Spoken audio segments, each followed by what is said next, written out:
always like to start off my podcast before it ever starts. We tell that's about me because much like LJ's presentation today, I'm pretty big on building conversations or building relationships with people.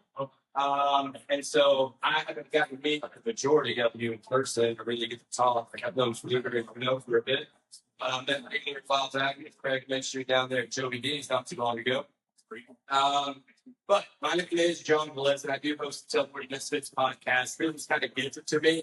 I'm not like a typical like podcast guy in the sense of like I don't have a podcast schedule. I just kind of meet people and make a connection with them, and then schedule something to get on there. Just more or less host a conversation rather than an interview style.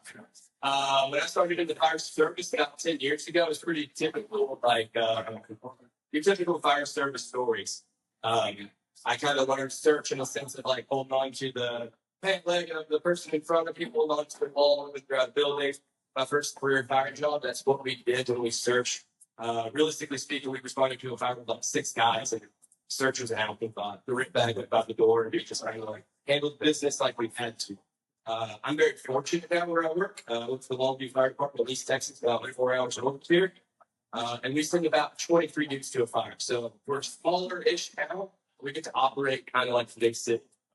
So it's pretty cool to see both sides of that. I've done some volunteer stuff where, I get to see like in the county, so a little bit down volunteer where we could be on scene for 10 or 15 minutes without people. And then in my career department, the second is about 2 minutes behind us. So that's a little bit about me. I did not know what I did not know at the beginning of my career. And now I'm fortunate enough to be around people to where they've exposed those things and we just kind of work together and kind of like so that's enough about me. It's not about me, but I wanted to do that so you guys all understood where I'm coming from in case I have to ask any of you guys questions. So there's a microphone up there. The table's going to be open for anybody in the audience. We'll kind of start on just some introductions. Whoever wants to introduce themselves first, just introduce yourself and we'll go down the line.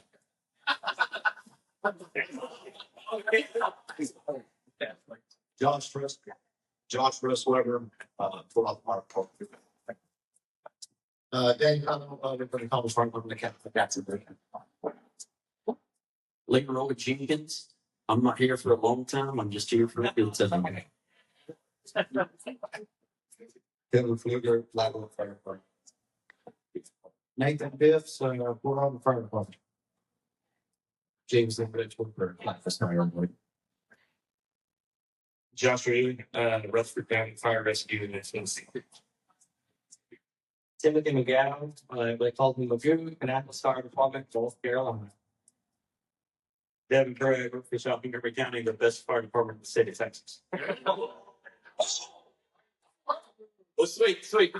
As you can see, we got a good array of instructors up there that are going to be doing the roundtable from all over the country, not just locally here in Texas. And even here in Texas locally, it's a big enough state, so we kind of have to explain the culture in like all different corners of the state.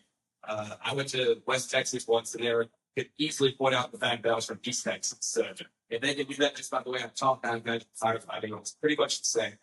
I've been pretty fortunate enough to go to a bunch of different classes from all over. Probably the furthest one I went to is firemanship this last year in Aurora. So I guess I should say that we are here at the social after the lecture for the Fordham Fire Conference, located here in Beaumont, Texas. It's like southeast Texas. We're practically in Louisiana. I don't know how you consider it Texas. I'm like, it is. Right, that's right. So I kind of wanted to throw out a soft toss. The lecture that wrapped up today was LJ. He's not listening, but it's okay. I'll put him in the spot anyways. Yeah, no worries. We're moving on. You wrapped up the lecture today, and a lot of the stuff that you talked about resonated with me because I consider myself leadership. I've been studying leadership for probably 5 years now. And I personally, just based off my travels and talking to people, podcasts and social media, that not only our country, fire service is starving for leadership and like true, authentic leadership. I say it on the podcast all the time, probably to one point where people are like annoyed with me saying it, but I'm a John Maxwell.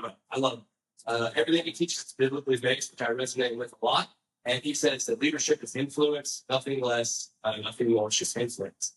He has a big focus on adding value to people. If you listen to his podcast, it's not really hosted by him, but they're like keywords or their phrases. So they want to add value to leaders who want a lot of value to others. So that's kind of like what you hit on today, right? With the company officer and adding value to his firemen that eventually promote to drivers, eventually to go out with their own crews and start adding value to those guys. I really, really liked your whole first 24 hours show. First 24 hours thing. Chief Thompson, a little bit about that. He mentions like the senior man in their first shift. He meets the rookie out on that front apron of the day. I don't know if you know the story, but he tells them like, "Hey, we're firemen. We have a higher chance of getting cancer. We have a higher divorce rate. There's a high likelihood that you're going to die on this job. Are you sure you still want to go inside?" And then he kind of does some of the same stuff you tell here. So we personally do something similar, but it's not all the way across the board. So my question would be is, have you found success in implementing that across your department, or maybe making it like a standard or an SOP or anything like that? I think you could. How would you structure it and send it out to your department? Yeah, so here we go. So I'm actually not a company officer. I'm a senior at my house, and I have to get up on ladder company too, pretty much every shift. So this is something with what I'm talking about, that 24-hour rule day is something that I have not implemented due to the officer. And so I don't want to step on toes. I'm trying to be respectful, but at some point that's going to happen because I believe it's so important. Implementing that, I don't think it's going to be a big deal. It should be a big deal in any firehouse. And something I didn't talk about today, and I think this is a good opportunity to bring it up, is I don't care how mentally tough you think you are, how tough of a human being, if a man or woman you think you are. When you walk into a firehouse for the first time, and all those guys and gals are sitting around drinking coffee, and you walk into that day room where they're all sitting out on the front bucket drinking coffee, there's almost that split second you just hear quiet. And it's really unnerving. And to me, it's not a good feeling. And I don't think it's an appropriate way for a rookie who just graduated the fire academy to walk through the firehouse. Because in my opinion, if they made it through the academy, the second they graduate, get in, they are now a part of our family. And it is up to us as senior firefighters and leaders to lead them into battle and to lead them to be a good human being and good firefighter.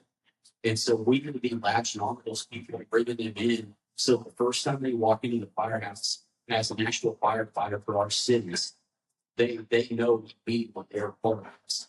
Because we do shift change, like I said, at 100. So if that recruiter walks in and I go out and greet them at 7:15 and 0800 comes across, and 0805 the scary zones go off our structure fireman, that recruits you over that first job. And I want to make sure that they know that they're welcome here and that they're fixing to go to battle with their brothers and sisters. And this whole genre of treating recruits like crap, guys, that's got to go away. That's got to go away. And I travel all over speaking to officers, and there's still departments out there that treat their recruits like the president's crap. That's something separate. Because that recruit, I don't care if you're a firefighter, senior firefighter, company officer, that recruit that you're treating like shit could be the recruit that's off you out of a basement that night.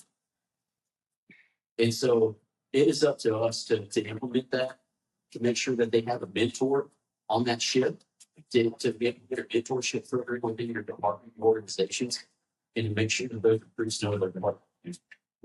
Thank you for that. I got to follow up. This can go to anybody. It's kind of great to present Jay again. So I know. It's just getting started. Everyone's going to warm up and talk, and these guys are going to ask questions. So one of the big things in the fire service right now, you hear it all over, right? It's the recruitment and retention talk. And you hear people's different opinions on that. We don't need to recruit retention. My personal opinion, people go where they feel bad. It's not about the money. Honestly, it's not even about how many fires you go to. Because if you show up there, you don't feel valued, you're not functioning over that fire department, you're going to leave. You go somewhere that you do. It's the same thing in friendships and life and everything else. So, you as a senior guy that plays a big role in making the new rookies feel valued and a lot of people don't really know how to do this. They don't know like actual steps to take to make people feel comfortable. They have normal conversation, hey, how's your mom and kids, all that. But it's kind of like a loose conversation, right? Like that shit's the same thing. It's based on their like very intentional topic.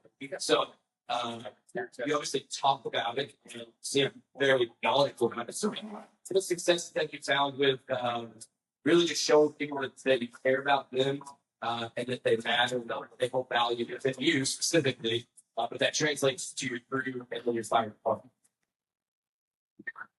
I mean, there's 1,000 different ways that you can do that. I think the biggest one is that first 24 hours that you spend some quality time with them.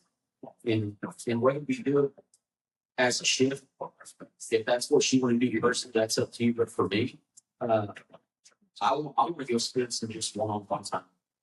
And I want to know their lives because there's so much to be said. I think there's so much to be said when you meet someone for the first time and you ask somebody about their family and about if they have children. There is something to be said about that. Here's why I say that. A couple of years ago, I was at a conference and a guy came up to me after the lecture, and he told me that his department, the battalion chiefs had their own offices, the lieutenants had their own offices, and the captains had their own offices. I'm like, how big's your firehouse? I mean, that's going to be a huge place. But he said that his fire captain had a family picture of every person in his ship.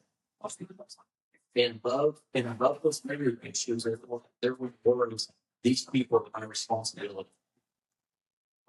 And it's not guaranteed that we're ever going to go home tomorrow. It's not, because this is a dangerous job. No matter how much you train, there are still aspects of this job that are dangerous. But we have to figure out a way to get to know people on a personal level. And I think when you start doing that and you build that honest, when you build that honest relationship with them and that authentic relationship with them,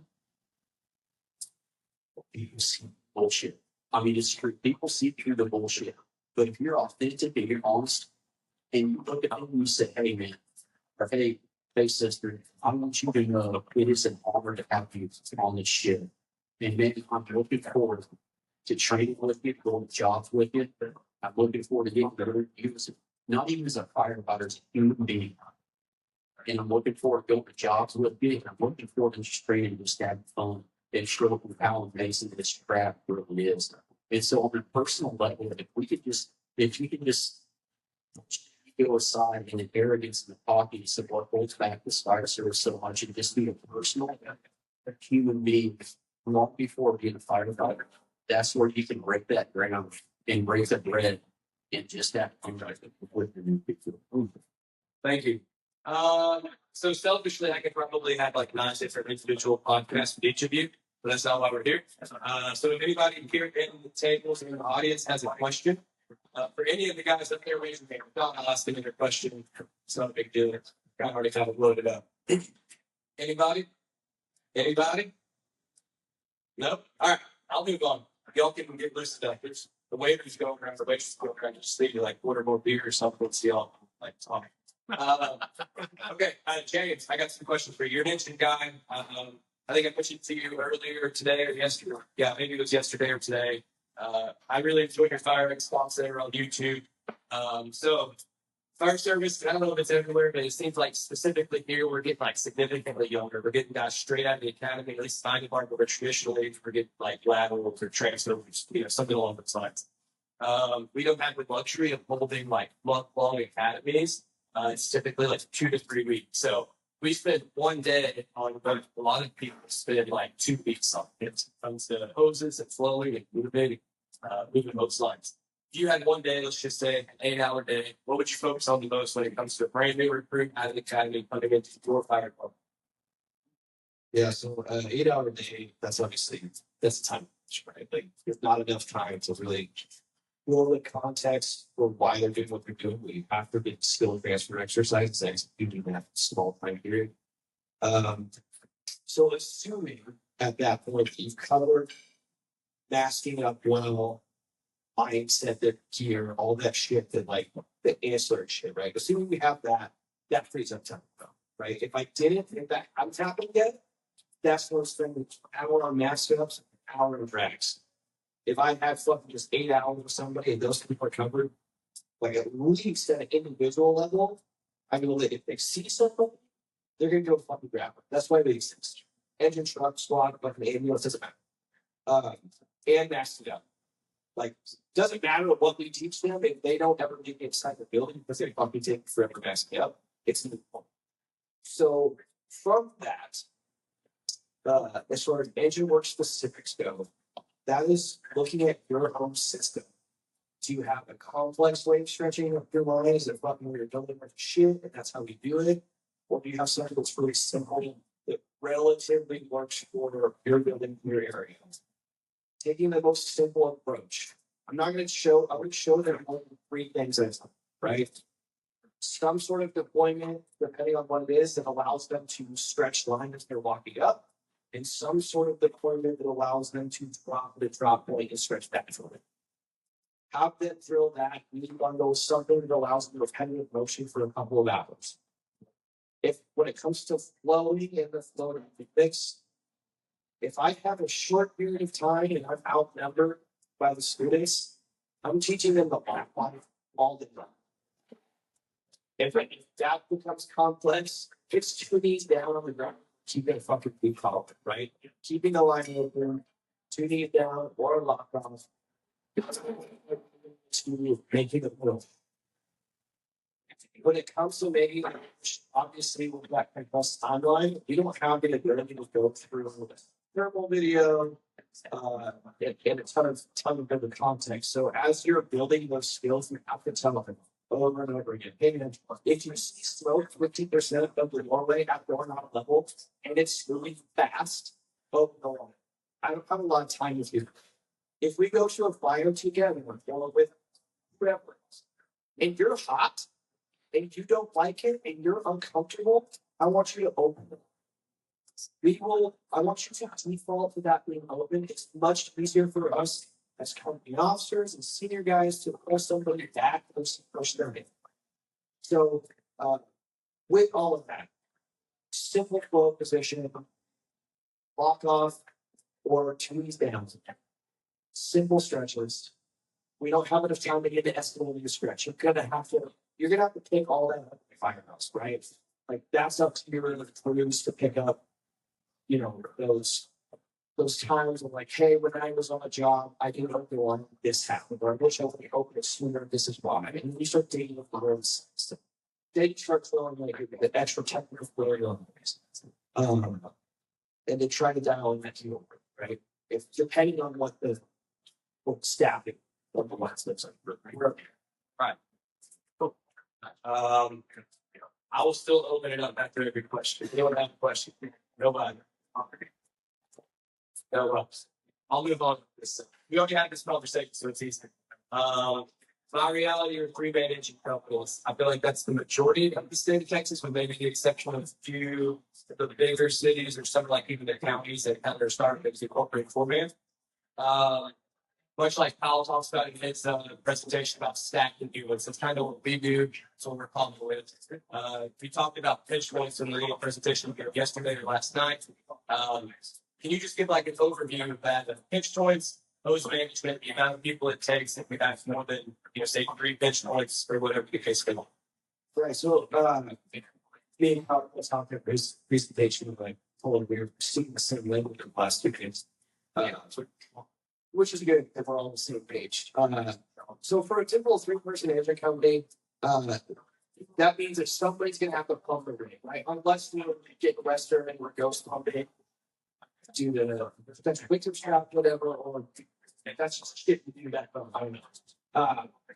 But the 3-person engine with a 2-person pack team is kind of the reality for most of the fire service. So at that point, we're able to deal with 2 to 3 instruments as a 2-person team before we're having to start going back out to our entry point threshold, and we're going to have to start loading hose in those larger rooms with junctions, or if there's 2 hallways or areas that we can offset line. We're gonna have to stop with that to happen. That's the right. If we have a complex layout in the building, we're at the 4 or 5 inch foot mark, it's a 3-person company. That's on you as the nozzle mixer know and do your size up of the building as your stretch. And utilize just under the stretch size, right? We're looking at where those fans starting to tell us where the kitchen area is, where the bedrooms at, what's the length of the home overall, that rough estimate. That's on the house that each place are how we so you if I start encountering, if I know I'm gonna be 4 or 5, going vertical, changing multiple times to the top, asking also, I know I have to stop. I'm gonna get tight at some point. There's no way no person as a hero is gonna keep up with our bits, right? We're gonna have those times people. So with that, anticipating when that's gonna happen, and you have to go out and drill it down through 40% company, 3% team, having somebody hanging out at the door outside to be. Then we start adding 2 companies on the first line, and moving that first line.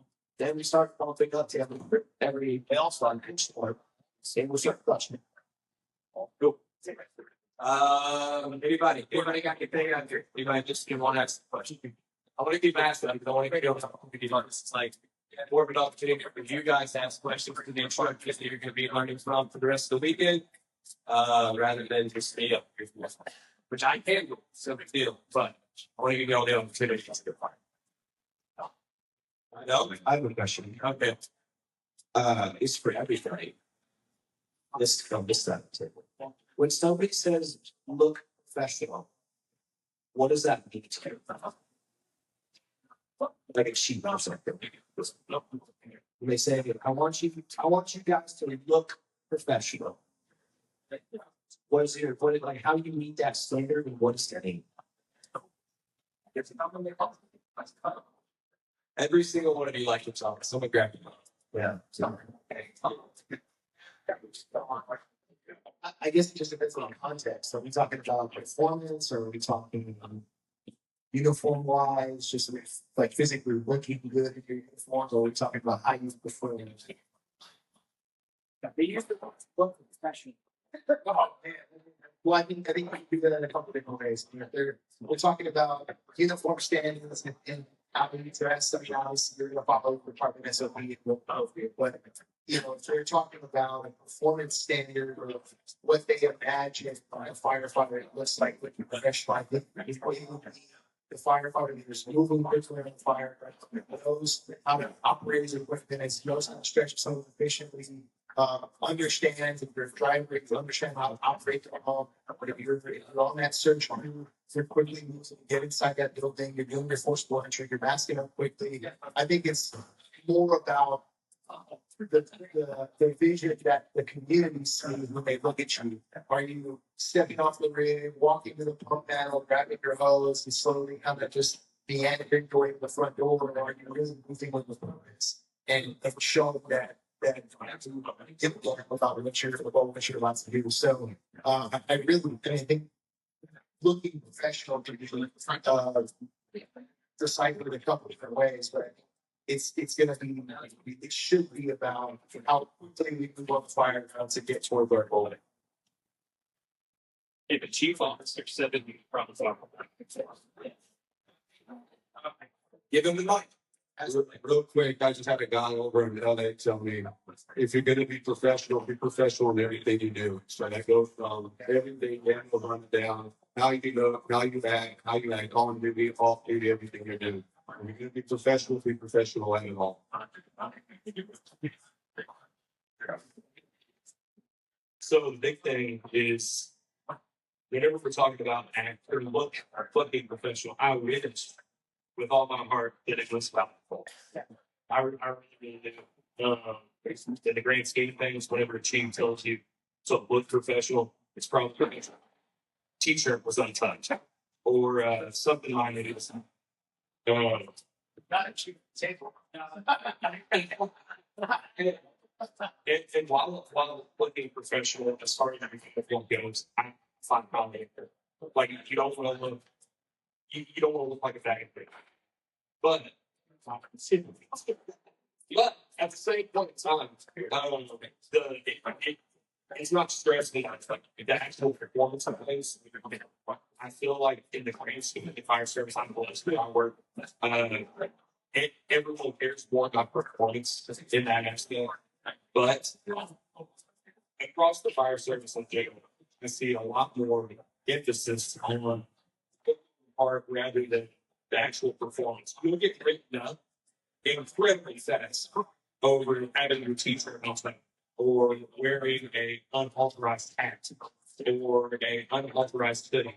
But if you screw up a script or screw up a rope or miss a graph, there is nothing that anyone's going to do. Yeah. That's And so I'll say this: I recently taught a reprimand because I would have a beautiful one, and to be honest, it got me in a blood hurt, and I didn't completely handle it the right way. But one thing I did get from that thing was a conversation with the captain about the fact, it's very easy for people like me to go get the fire to get on the bandwagon and say, hey, you care about my t-shirt, you care about whether I'm wearing a red hat or a camo hat, but you don't care about what that guy's stretch looks like or that guy's force looks like. Is that correct? Yes. But at the same time, those brass that put those policies in place for our uniforms, they're not there just to harass us. They're there because they have a representation for the city that they have to represent. And we are the picture that the city's going to see. And I did not have that attitude very well. I had to, and that's still something I work with. But there's a balance, right? If you get 100% on the path of, oh, well, my stretch is great, but, I'm in shorts and flip flops or Crocs and, a ratty t-shirt with booty stains, right? And I'm wearing a Punk Hard ball cap. Well, why are you mad at me? Because you look like a bum. That's why I'm mad, right? And as a chief, it's his job to represent his city. This is what I'm offering to come to. So and I think both places, and there are the people. There are the people out in the slums that they always have their t-shirt tucked in. They always follow uniforms like perfectly, and they never make mistakes and never get in trouble. Well, they also need to do them. So I would say find a balance. Don't go either way, right? Don't be that guy that thinks professionalism must be a t-shirt and you don't have to stretch one. But also, don't be the douchebag that says, hey, I'm going to dress that up where I'm walking because you go over the fire. And I've been a slot, so don't be that guy. so as the only admin guy on the family. If I'm not a kid, I'll put it this way. We only have so many things we can talk about. So if we're talking about you can't wear your hat right or Magoo looks at work, have looks at his day off, it's not going to work out. So we want to talk about getting you to this over. So one's about doing the script. So we need you to look professional, meaning you look like you know what you're doing. Okay. You can also back that up by knowing what you're doing. But if every time we go outside and train, I got to tell you to put sleeves on, we're not going to be able to have this. So looking professional means in all aspects of that. You look like you're a badass, and you can back that up.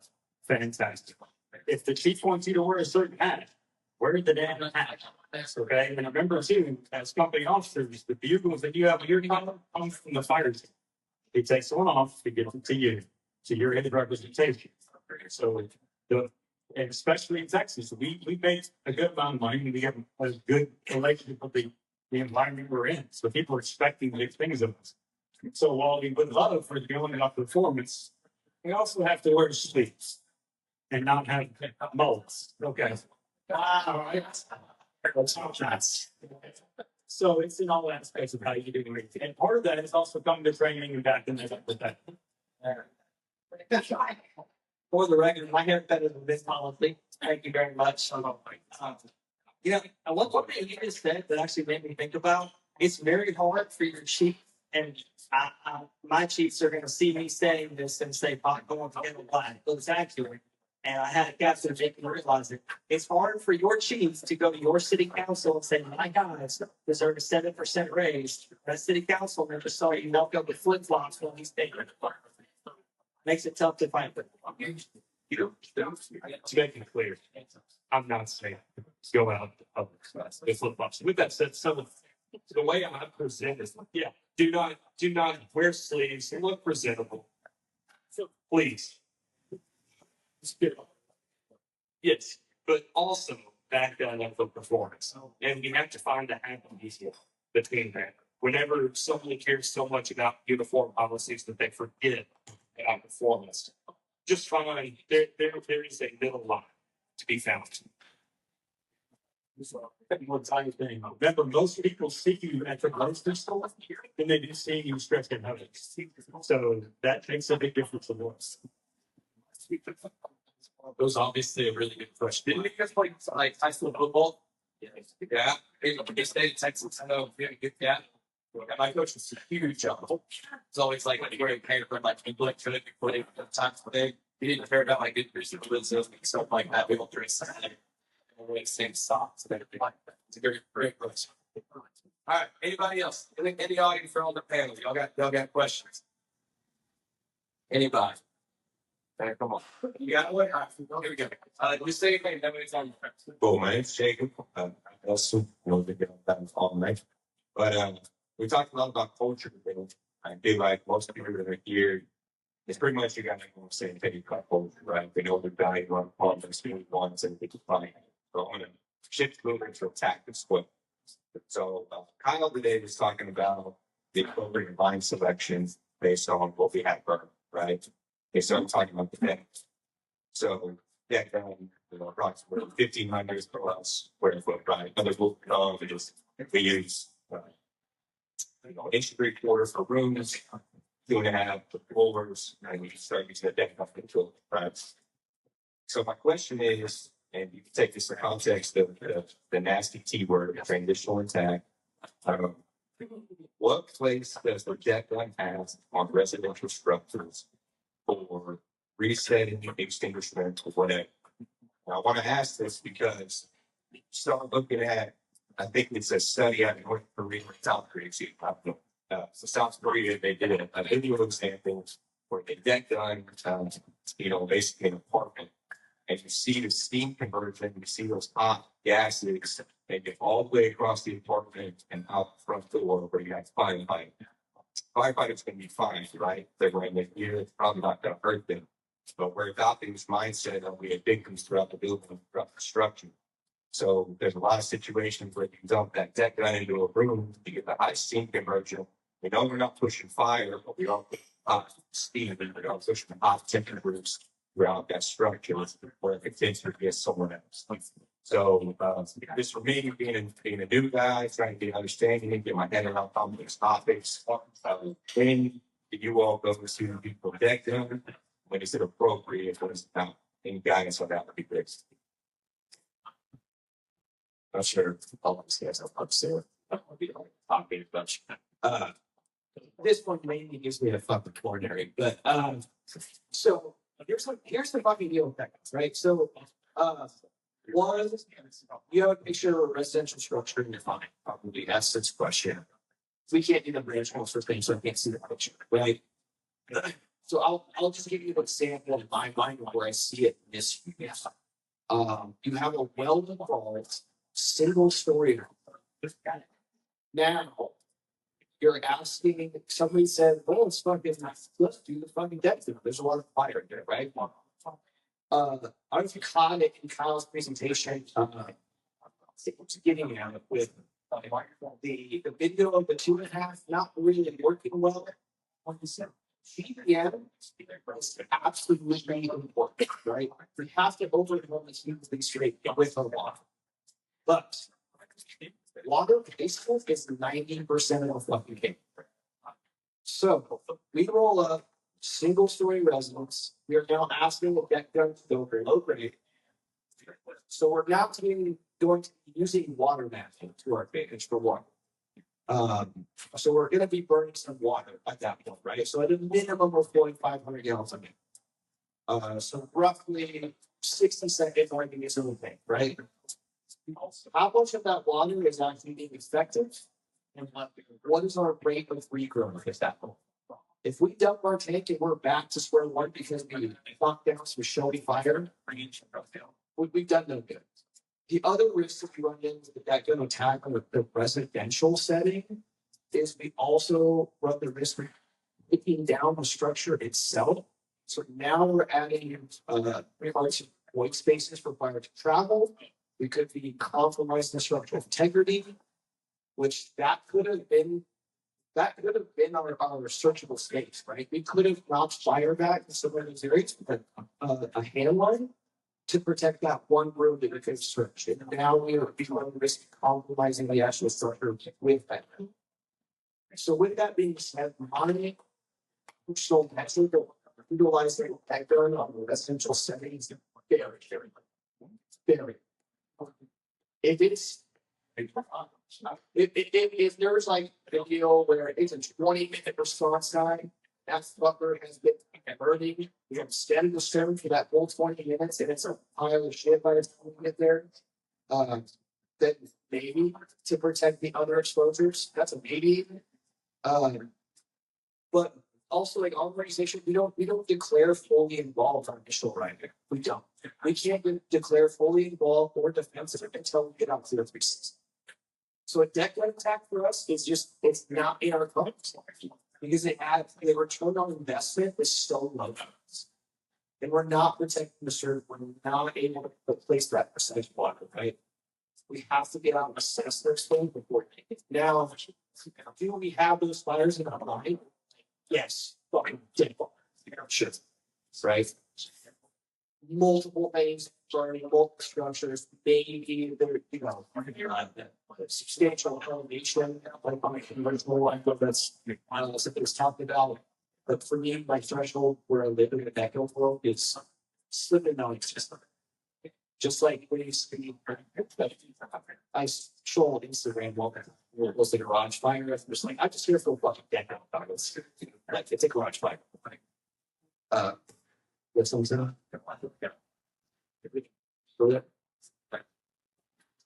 Yeah, I think it's when you're at the breaking point, if you pull up, maybe it has been burning for a while, like he's saying, and you're at the breaking point of either we're going to lose this thing or not, if it's got that extension in your eyes and your mind where you don't, and obviously you have to have the advantage point of what he's saying as well, where you can't be intentional with that water. If taking a little bit of time and putting your 2.5 in place to be more intentional and beneficial, you'll guarantee burning the placement that is of your apparatus, and that's what you have to wait. But it's going to be more of a vapor break if this isn't now we're letting deal. This is our only shot on it, or we're going to be going defensive on this thing anyway. If anything at all, then you're fighting space to start at some point. So I think that's pretty expensive to but I think that's Then you take it. Well, the guy was saying. This is actually a conversation that came up a lot in my managing company. I'm probably the only person on my managing company that had any kind of support for a deck gun attack. However, you got to think about it. One thing my captain likes to say is that not everything is a hey, we're going to do is this way. Everything is situational dependent off of what you find. How many people do I have on my rig? So if I'm in a municipality where I have 3 or 4 man staff engines, I'm probably not going to default to a dead gun attack. My city's not going to, especially if we know we're going to go interior. But there's still people that go on 2-man engine companies. I work part-time in a place where I might be on a solo by myself or 2-man company. So the thing about how many people do I have? How close is my water supply? If I have a 500-gallon tank and my hydrant is 100, 200 foot back, I'm probably not going to go with my deck gun. But if I'm spotted at my hydrant at the corner and I got 2 men, I might do a quick blast. Grab my water, do a quick blast while you're stretching by yourself into the front door on a garage fire. So to say to do it every time or not do it every time, I think that's probably a naive statement. And I think if you go to enough fires, you're going to realize that not every single one is you're going to treat the same way. I brought this up to my captain because I'm like, hey, I think that when we go to a garage fire, we should punch you in the deck gun real quick. Got the gate out. It's fine while we're stretching. And like, we had a long, drawn out breakdown of it. And he really helped me see, like, hey, man, you can't just say this is our plan. Every single thing is dependent based off what you have presented to. So I would think about that. I thought about that. Y'all got anything else to add now? I think I toasted pretty well. I'm not I love the dead guns. Take them off the fucking bed. So, and, I typically learn like from like facts. I learn well from like quotes that make sense, like short little snippet things that really make it stick. And I'm pretty sure it's like it talks about like firefighting is a game of boxes, it's a game of pressure. And that's always sort of like stuck in my head. So when we started talking about deck guns, because the world I grew up in was deck guns to a little band's power. We had a tanker right behind us. We had the watch squad. Is it a big box with burning, or is it a box with a bunch of little boxes burning? That was always a good thing for me to keep in mind. All right, anybody else got any questions? Anything? Culture, leadership. I got a question for everybody up here. All right, let's go, Tips. Just hitting back on kind of like Tom Holland's keynote today and terrestrial speech. We can talk a little bit about frontliners. So everybody up here, I want you to think for a minute. What was your breakover that made you want to be a great firefighter versus an average firefighter? I'm an only child, but I don't like sucking.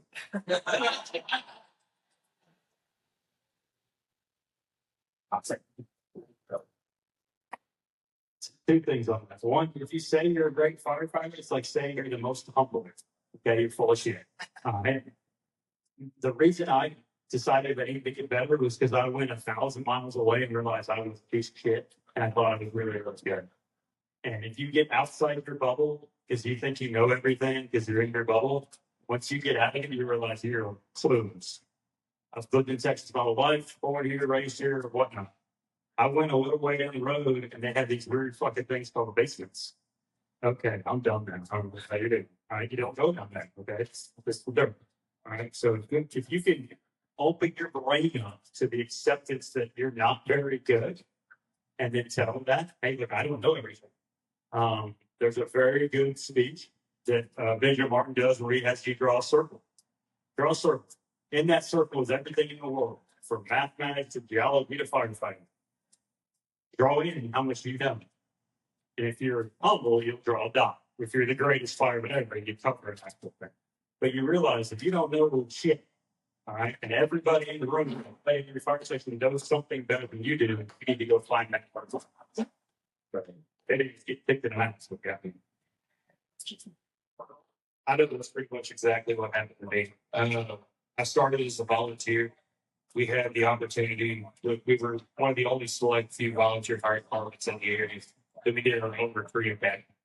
So straight out of high school, 18 years old, I decided to go to Kentucky State Fire School. We had in Lexington.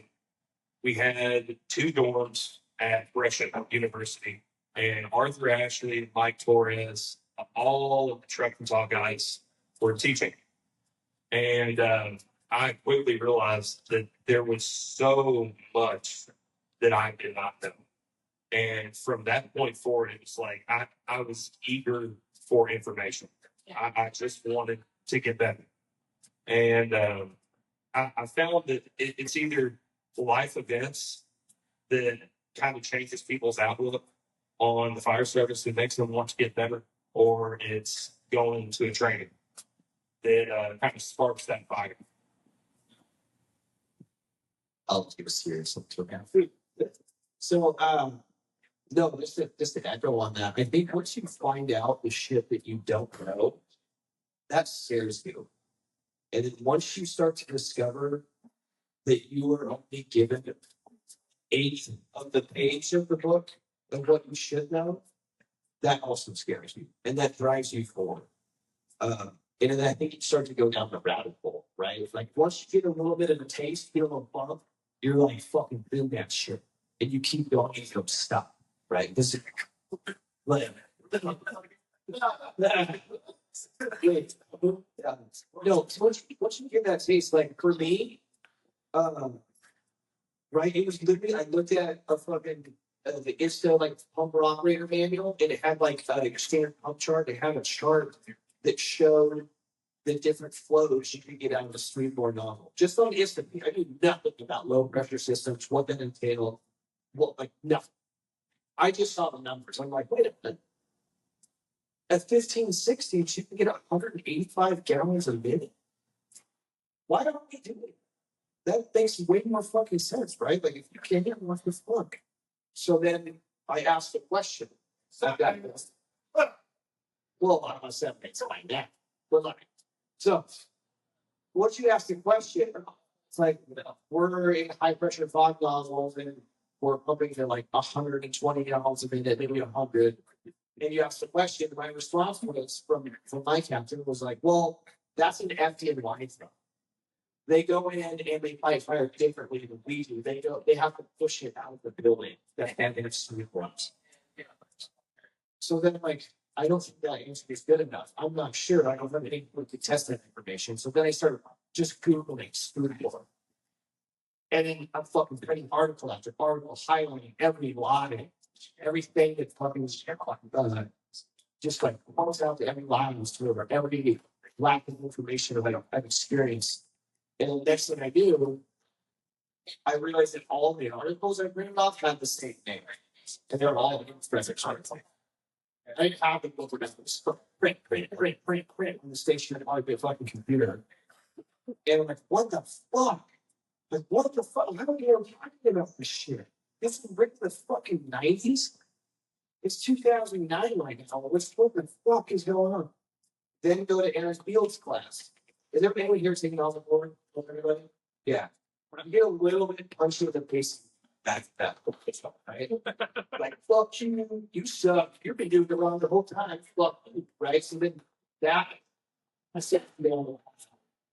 It's just, that's like how it was for me. Like, once the information started flowing like a waterfall for me, I wanted to know everything there was to know, and now I go sleep all night because I feel like I don't know. Right?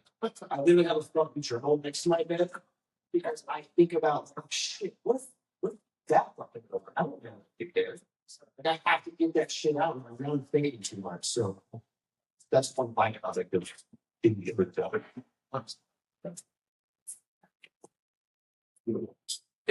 Yes. Okay. Let's do it.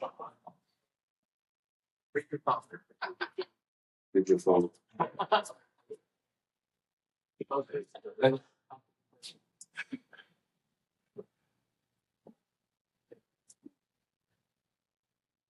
Someone else go? You guys have back to that? I mean, I think everybody's gonna have this, like Wheeler said, it's life experiences and training. I don't get anything into my life experiences had me come in directly hungry for sure. Then now the Ford comes across without a doubt, that's a big one that punches you in the face and so on and so on. But yeah, we all realize when we get those 18-year-olds into they haven't been humbled yet, or they haven't been shown the why yet. So you want them to take some conferences like this, or you kind of wouldn't mind if they had some life adversity, some off duty to kind of get them to grow up and change their perspective of life. So all day long, it is life experiences. We all have our own personal story on that. And fortunately, they introduced to shit like this. So that's what's cool about these conferences. I guarantee you, we have a lot of guys raise their hand this morning that this was their first time being here. And that's happening today, right here, right now, which is cool.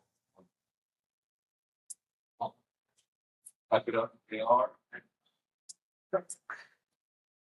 Wow, that's that question. I'm not gonna lie. I got in fire service at 18 years old as well. Volunteer. Grew up team sports. Kind of been real junkie, and once I found out I really liked this stuff, I jumped feet first in, and I thought I was good. Until I was proved I wasn't, and that really changed my mind. Moving forward, there's a lot of information out there that I wasn't privy to and wasn't shown to me. And I had leadership with different care. Afraid there's well, ain't my house, not my emergency. Well, at least we got them out. And it's like, that ain't right. There's calls that fly months. There's calls that haunt me.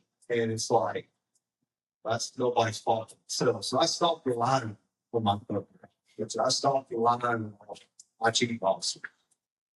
And I started seeking personal growth. And once I started seeking personal growth, then like Nesbitt says, I don't want to say thankful. You get that thirst and you start thinking about the next thing, next. And usually guys that think like that, I'm trying is responsible for how I am this thing. But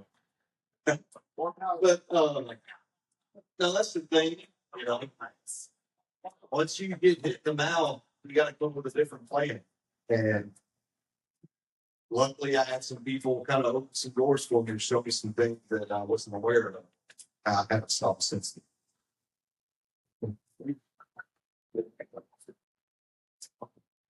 I got a question for the audience. If you have any questions about the conference, throw them out. Any questions for comments? I just want to piggyback just some of the conversations. I think like a lot of us at this level, like we always want more for like all the other fight, right? Like that's why we're teaching, that's why we're offering time, that's why we want to do it. But if you actually sit back and look at where we are as a fire service objectively, I can say without a doubt, like the firemen we're fucking turning out right now in all our organizations and where they're coming at is leaps and bounds over 10 years ago. Like we're starting to be fucking warriors, right?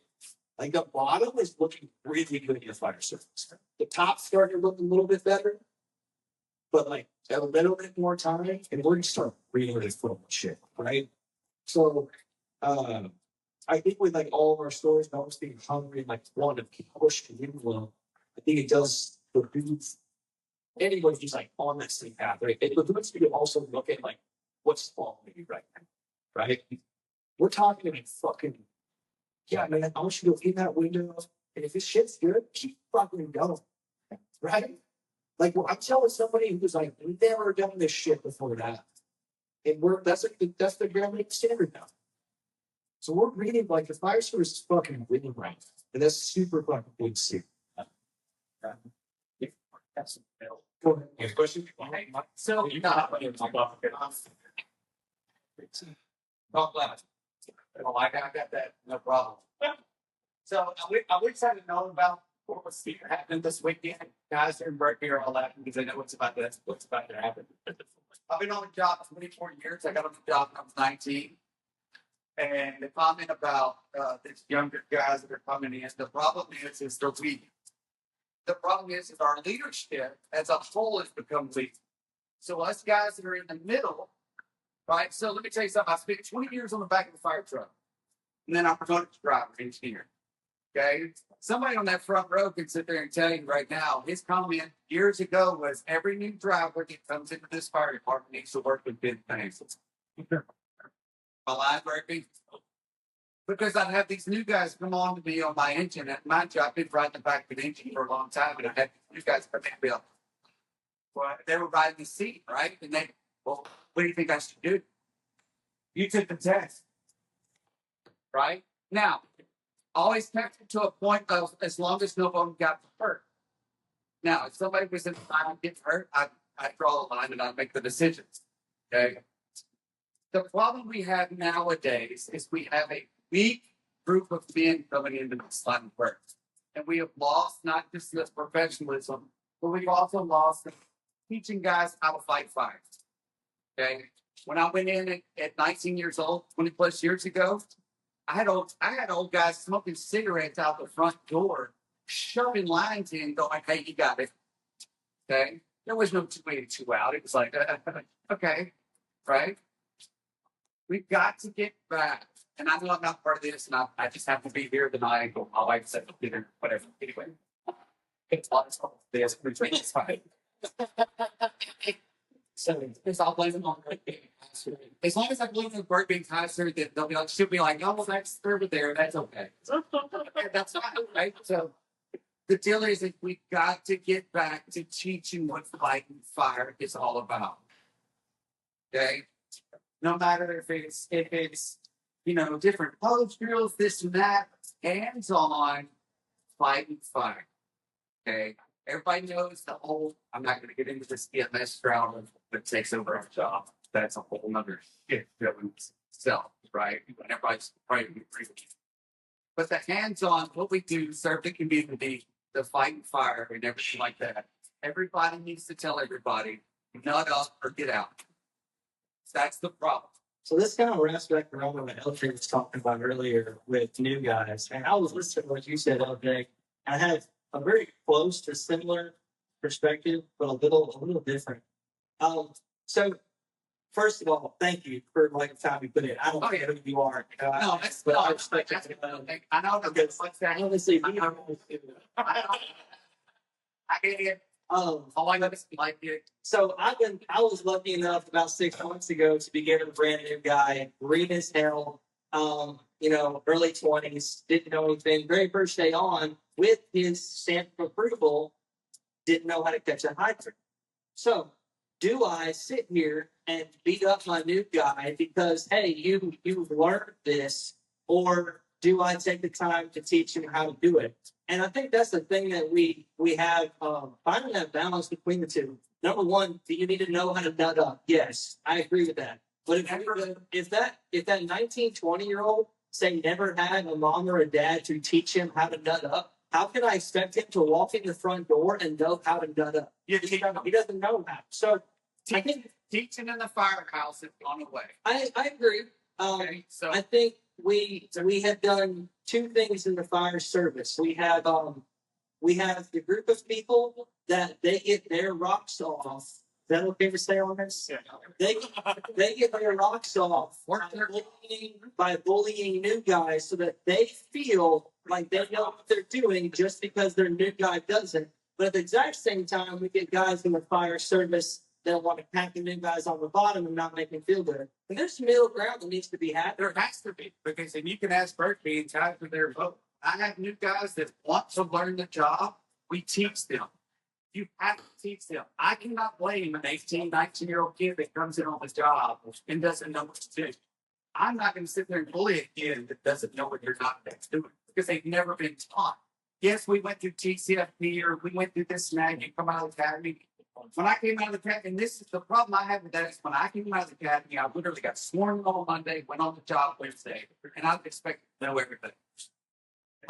This is the change we have to have is we have got to train these guys. We have got to enforce these guys. And I know a lot of guys like, training. I've been there on the job 24 years. Literally a couple of shifts ago, they're like, hey, can you go down to City Hall? And I'm like, right? But it's still our responsibility. We've got to train these guys. If you've been here, who in here has been here on the job over 20 years? Right. If you've been on the job over 20 years, what? You want to leave what? A legacy. You want the guys to do the same stuff what you did when you got there. We have to train for that aspect. Seriously. The bullying and the getting off of that stuff's old. Like, I literally had a guy very late, so here's my I literally, my second shift on the job, that a guy walked in, listen to me go, yeah, they're going to be nice in the dormitory. I was like, maybe I'm saying, I don't want this job. It's like, I'm not saying, see, he told me that. I was like, all right. So, nobody's judging. This is not their spin, all right? So FYI, the worst generation is the next one. So everyone's okay. So if you don't think that's true, think about the guys that came out of Vietnam, World War II, and then had to deal with people like us. Okay. So, and to your point, what's happened now is the guys that were 18, 19, 20 years ago realized that we couldn't sit in a room and just do what we were told. We had to learn to get at it. And now these guys become company officers, battalion chiefs, and chiefs, and this is the change we're seeing, and we're getting very, very good at it. I will also warn you that if you keep telling somebody they suck in their week, they're going to think they suck in their week. So you can't just keep telling them, oh, you're weak because your generation sucks when you eat Tide Pods. That's not true. Okay? They're just good kids who just don't know things. That's where training comes in. We have to train these guys. Listen up. Hey, what's your name? Ben. Ben? Sorry, I didn't realize so about podcasts. No, I mean, we're good. So We're live. Oh, I'm live? this is, I'm glad you asked that question because I think this is a huge topic that is very underrated in the fire service right now. I was very fortunate to be raised in a home with solid quality. Yeah. But I want to read some. When you ask this question, I just look something up, and then I'm gonna follow up what I just researched. I typed in I GTS, I googled that shit. Yeah. So I just googled how many kids in America don't have fathers. According to the data for 2022, there are approximately 18.3 million children across America who live without a father. Yeah. And so I looked that up, Ben, because I love what you asked. I'm not going to lie to you, Ben. Like what you asked, what you're saying, it kind of pissed me off first. But listen to me. I'm not, but then as we got to talk, I was like, dude, I see where he's coming from. And I talked about this a little bit today in my lecture. Oh, hey, thank you. Okay, thank you. I think we have these kids coming in, and they're so savvy on this, and they're so savvy on computers that I think in our part of the country, we're fortunate that there are enough fathers out there and moms that make their kids actually have lucrative jobs. But when you get into different parts of the country, it's not like that. No, I get it. But at the same time, we have an opportunity as the fire service to get these kids in there and to teach them how to run meters, and to teach them how to run chainsaws, and to teach them how to cut up tomatoes and onions and how to grill steaks. And all this, man, within the walls of our firehouse, not even talking about going out to the job. We have so much opportunity to shape and to direct. It's our responsibility. The future generations, man. And that is something that we have got to take a hold of and we've got to run with. And sometimes, man, I can promise you, Ben, and everyone else, there's times I get kids in my firehouse and I want to choke the ever-loving heck out of them.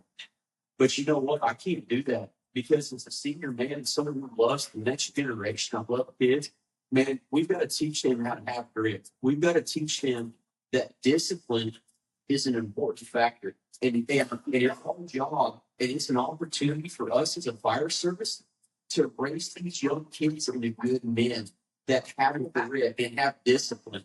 And so, Understand what I was saying wasn't about these young kids. Berkeley will tell you right now, Kaiser, and some of these other guys will tell you. When I made driver, right, I got told I was a little rough around the edges when I was back. Because the problem was, as I was bringing these kids up, we had a kid, Jason Thorley, one of the best firemen I've ever fought fire with. You should have seen him trying to open up a can of vegetables the first time. Took a can opener, didn't know what to do. He was banging it on the top of it. But let me tell you something. We took the time with that kid. We showed him how to do things just in that fire station live and everything like that. And now he's gone on to be a captain, I think, is he a district chief over at Berkeley? Yeah. So we're responsible for our own people. Yeah. And I think that's what the fire service has lost because we've gotten to a point where, oh, well, they should know this by now. well, it's I think a lot of that comes from leadership a lot of times too. Yeah. Or lack of.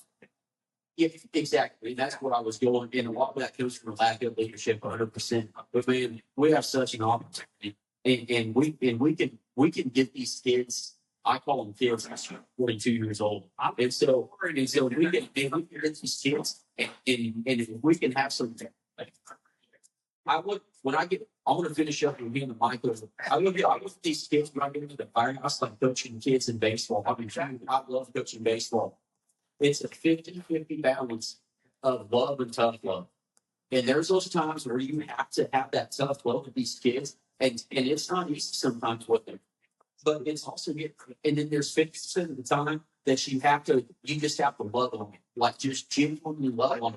And there's nothing wrong with that. And so it's see you, dude. Bye. Love you a long time. So man, it's tough. Man, what an opportunity to raise the next generation.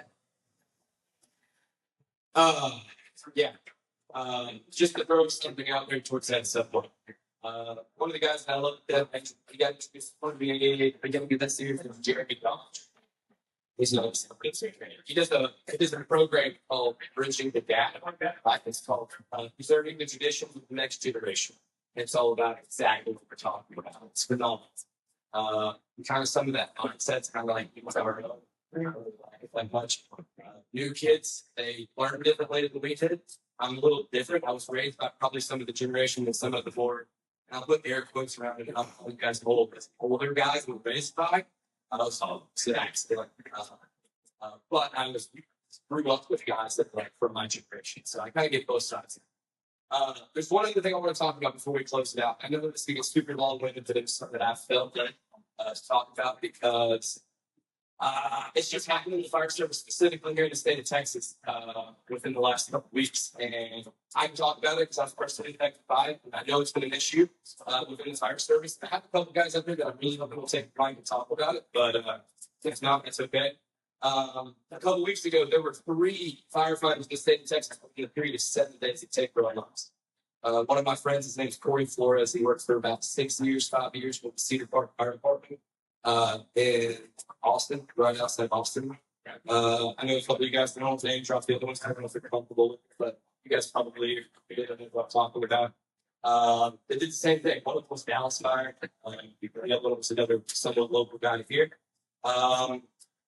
And it's been like super heavy on my heart because it's just like, I don't really understand, not necessarily why, we can ask why all the time, but it's just like, if you guys look at the data, and I've looked at the data, so far, I think on average, there's about 95 to 100 LODs across the United States. And if you look at it, suicides aren't considered an LODD within the fire service. And I understand why. But it's over that. It's over 100, over 100 a year. They say a little bit over 100 a year of firefighters take their own lives. And so, for me, when I read that statistic, it was like, that's pretty tall. I was really like my friends take their lives. Now I understand, like I've been in the fire service for a total of 10 years at EMS, people like for, ran EMS for the majority of that as well. And I understand that there's certain circumstances that any of us could be staying around with a friend and say whatever we want to them, and at the end of the day, that act is still here. But it's a problem. It's a pretty big problem with the fire service in general, all across the United States. Unfortunately, it's here in the state of Texas. And I know that if I probably asked this entire room would probably raise their hand, at least statistically speaking, that they've been directly affected or their department's been directly affected by a fireman taking their own life. And it's unfortunate because I personally feel that a lot of these things could be completed. I really do. I do understand the fact that sometimes people have made up their mind to say to those guys that they will change their minds. But I'm more or less asking for words of encouragement, words of advice for the fire service. I don't have this large following of National Fire Radio or totally bored with the weekly scrap, but there's hard people that freaking listen to this for some reason. And I'm hoping to gain something from it because my good friend, his name's Preston Lyons. You guys don't know who he is. He runs the Relentless Preacher podcast. And he has a follow that Facebook or like Instagram, this but he has this approach to the whole mental health. It's called AUCE approach. And the A stands for awareness. And that's how we really just spread throughout the awareness. And that's what I'm trying to gain, right? It's just awareness. So this is open for anybody to just speak on mental health, speak on specifically speaking firefighter suicide, what steps that we can take or what departments can take so that other people can take and take it back and make a change in the fire department. So I think if there's one thing in common with everybody here, and not just everybody here, but all people here, in life, we'll all need to have subject. And I'm not pushing a story of the past year and a half, I'm telling you. I experienced the lowest point of I didn't think life would even get that or experience of pain awesome. That being said, I think mindset is one of the biggest things. You can either look at it as the lowest pain sucks, this is how bad it is, and let it push you down even further. Or you can use it as fuel and look at it can only get better for me. And how can I make my story a story worth telling. That's just my personal. If you guys don't prefer trying less passion, I'll be able to yeah. Interesting things about that to kind of summarize it. Throughout that book, they look at times in history, war times, all of that. And they found that overall people's emotions, they felt better when they were suffering together, when they were enduring hardships together. One thing that I think the fire service have been really good at is fucking secluding people, right? And that was through outright being the fucking asshole, right? In cold shouldering people. But we also have a unintentional way of secluding people, and that is through show emotion, right? We force people into seclusion by getting ready for the next run. I don't want to affect mission readiness by talking about something that bothers me. I don't want to affect mission readiness about completely going to work because I don't want them to think I need to get sent home. So having a clear, open discourse with your tribe, I think that is like the easiest step we can take, right? Just like you said, there's tons of other data points. Dana always, she deep dives on this shit, like deep.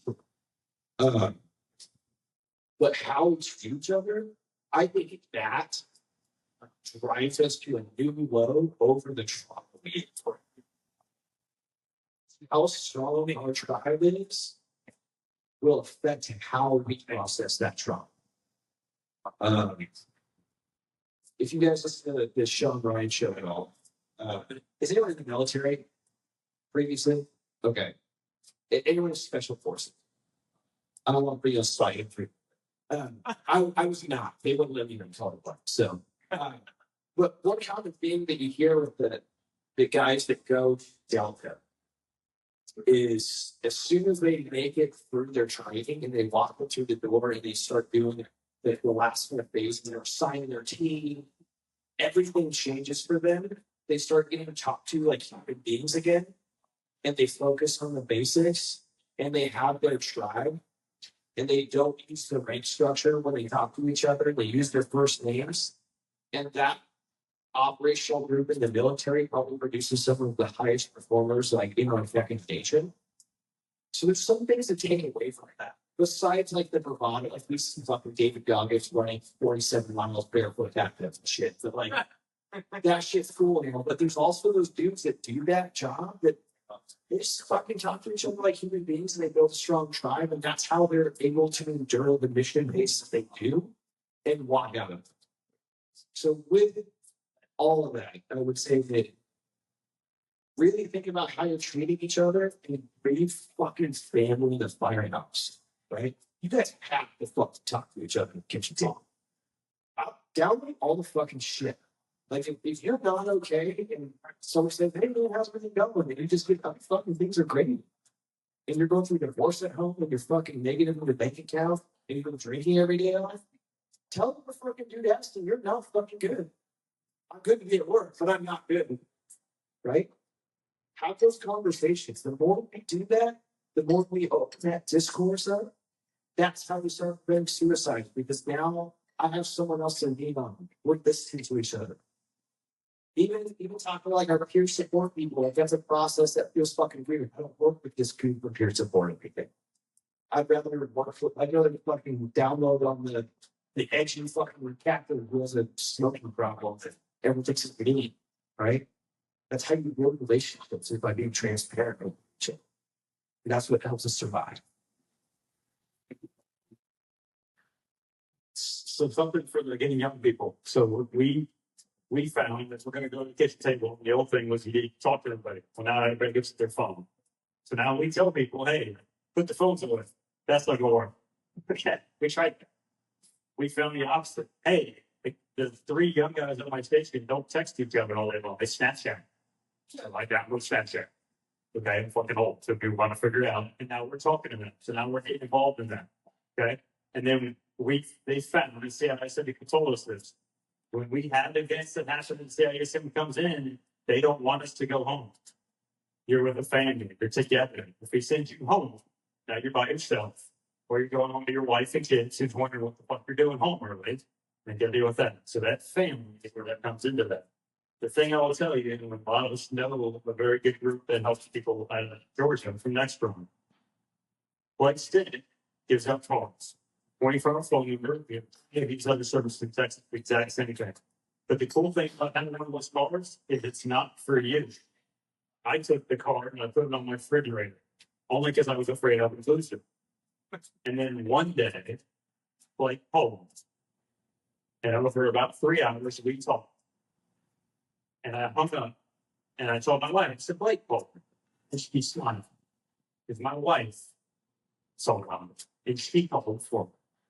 So this is the try. This is the get it together. This is, and especially on Warren as a company officer, fires are easy. We can get gun, we can work on whatever the hell that is. We can do all that. However, when an 18-year-old kid doesn't talk for 2 weeks, or a guy walks in the room and slams the door and says, I'm getting divorced, I'm like, kill myself, what are you going to do? So having some support, whether it's the weirdest support guy or whatnot, you have to have in your fire department. They are starting to track these, and I could be wrong on this, but a lot of that suicide on duty counts. Again, they're not reported, and it's a much terrible thing that we have. We have to talk to each other. We have to pay attention to the kids. Okay, pay attention. The guy that talks a lot, we stop talking. We got problems. I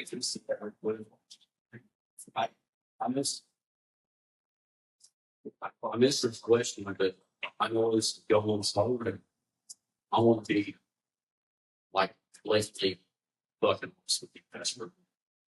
A couple of years ago, at my volunteer company, I worked for the county that gave me my board president. There was a kid there that was just, as a volunteer, was just into it. Like I could tell this kid was a different breed. And I went up in one night at one of the meetings and I said, hey, how old are you? He goes, I'm only 17. And I was like, how are you getting on the rig with us? Like, I'm called. No, ain't none of my business. But I said, hey, man, Garden City's turning like crazy. And I said, you need to apply. And I said, you got to be 18 years old. And tested. Guy wanted to. And he goes, well, I've taken classes, but I can't test until I turn 18. I said, test. And I was on shift the next day and I went and told my chief, and I was like, dude, I'll get you hired. That's the full around there. And my chief was like, dude, just tell him to apply. Even if he's not 18, tell him to apply. So when he applied, dude gets on the job like 3 months after he turns 18. And we ran a ration of suicide in my city of like 6 to 8 kids that are 18 years old. I can tell you that this kid is in 80.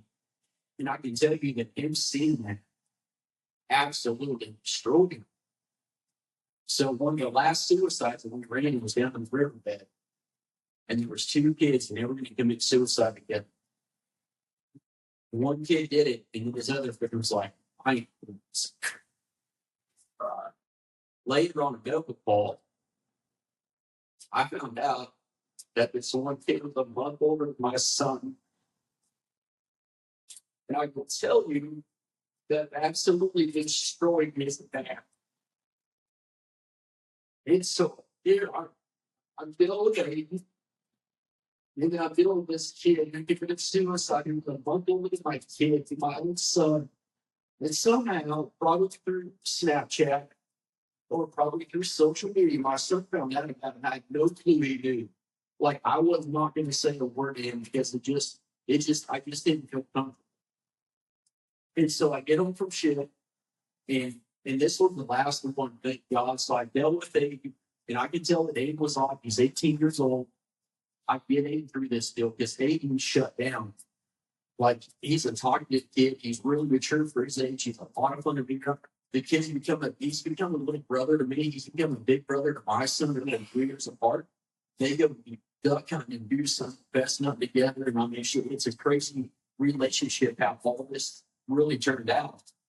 And so I get home from shift the next day, and my son's at school. He's an eighth grader in this before he went on to be a freshman.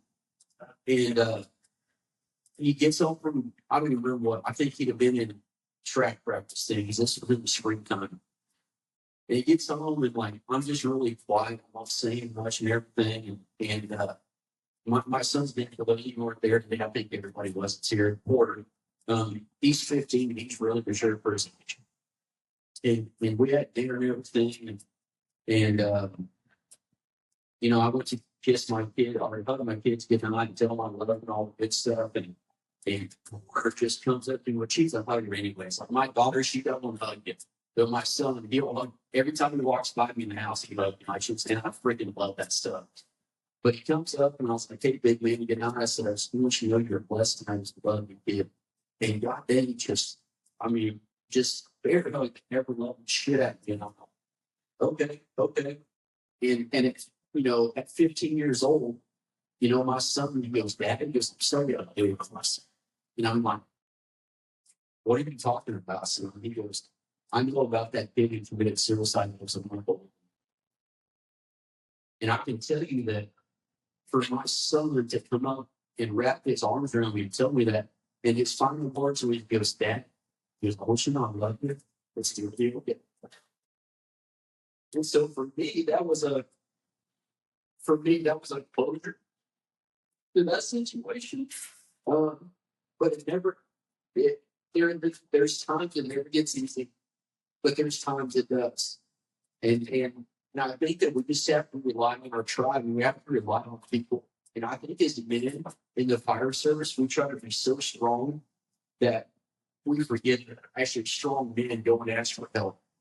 And there's absolutely nothing wrong if you're struggling with a call, because if you're in this line of work long enough, you're going to go to those calls and it's absolutely going to demolish who you are as a man. And going to get help, there is nothing wrong with that. There is nothing wrong with coming up to somebody and saying, man, I need you to put on. There's nothing wrong with going to therapy. There's nothing wrong with going to counseling. Because that shows that you're strong enough to reach out and say, I freaking need something. There is nothing, there is absolutely that. And so, you know, if you're like, I'm going through a divorce right now, and I can tell you it's not been easy. But I can tell you if you're struggling, whether divorce, whatever it is, there's nothing wrong with wanting to get help. If you bring those shitty balls to the road, there's nothing wrong with wanting to get help. And so I don't even know what the question was for you guys were talking about that. I just wanted to talk to you about kind of what we went through with that baby, my son. And it's important that you keep on track of where you are mentally, because where you're at mentally affects your physical, your spiritual. There's so much about your life that it affects. And you need help, and go get help. There's something wrong with that. I promise you. So, anyways, there's that. Oh, I'd like to add something real quick. If I can. Hey, the same as if you're in it work or in the line of work or into whatever, and you're all into it to learn it better yourself. And you go teach other people. If you're passionate about behavioral health and your support and all that, go do it. And be that guy that's productive. I invested in being your supporter 5 years ago, and I best for people about it. I try to get them involved and let them know about it all the time. Now it's up on the refrigerators at the station, and you know what? It took 5 years, but in August, the senior guy came to me to get help, and I was persistent for 5 years, and then I got to the point. I see people I talk to them, they shut down, whatever. A guy finally came to me. Him and his wife came to my house. We talked for 5 hours and we got him where the help he needed. And, you know, it's discouraging to go 5 years and see this, but if you're passionate about it and helping people behavioral health, just keep passionate. The same way you pick up carry grass and forcing doors and slinging lines, you know, going ladders. It's all the same thing. It all correlates. All right. Take a round. We kind of went over a little bit. If you guys want to grab, thank you. I'm glad you kept the space this way towards you guys. So bear with me. I'll close it out. Then I'm gonna have to like do this weird like outro thing at home and figure about it. Guys, thank you for watching this. We're at Before Then Fire Conference here in Beaumont, Texas. I always like to give an update for what I have going. So don't talk about myself a lot, but whatever. So the podcast is actually being streamed on Firefighter Nation. If you guys don't know what Firefighter Nation is, I'm going to add it now. They talk a lot about what we're just talking about right now, things off the job, culture, leadership, mental health, stuff like that. And so a lot of the podcasts that are streamed through them are more geared towards culture and leadership and mental health and things we're dealing with off the job. I still do stuff on my phone, kind of like this speech is produced on my phone. But they brought me on graciously. I'm very thankful for Firefighter Nation, Stephanie White, who's like the editor there, also on there as an author. Had a recent article published, which this is for them, not for you guys, don't make fun of me. Had a recent article published about pride in the fire department and how it could actually be hurting your department. It's called "Is Pride Killing Your Fire Department?" So it's a catchy title, so we get you free to read. So if you guys get a chance to read it, just let me know what you think about it, because I'm not a writer. Much like you said, James, I can write a bunch of shit down to get out of my head so I can sleep. But thank you for having me here. It's been an honor, pleasure. Looking forward to the rest of the weekend. Hopefully the students gain something out of it. We will cue the outro this morning. Thanks. Yeah, let's take a trip. Just sit back and light a split with this and don't slip on a funky dope track. Jump back, strapped with a fat Buddha sack and a 7/8 black on clean. Gangsta lean, I got green, but I serve dubs like it ain't